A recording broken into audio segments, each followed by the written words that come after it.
Hey, welcome to another show. Today we're going to do a very quick unboxing of the Samsung Galaxy S9 Plus. As you can see, it was packaged very well when I received it. The Samsung S9 Plus box is very beautiful. So opening that up, you'll see it comes with some instructions, and the phone itself looks very beautiful.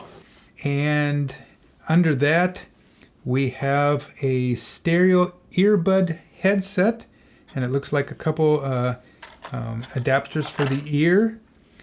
We also have inside the box, we'll have a SIM tray tool and a SIM card, a travel adapter, a USB cable, and USB connector for use with the smart switch. Alright, I wanted to make that a very quick unboxing video for you just to show what you are getting inside that box. Please check out my other videos I plan on having. I'm going to have the Unicorn Beetle Pro suitcase. I'm going to install that. Also, I'm going to be doing a review on the Samsung 128GB Evo Plus. I'm hoping that this is going to be a good card for the slow motion video. Alright, stay tuned. Thanks for watching. Bye-bye.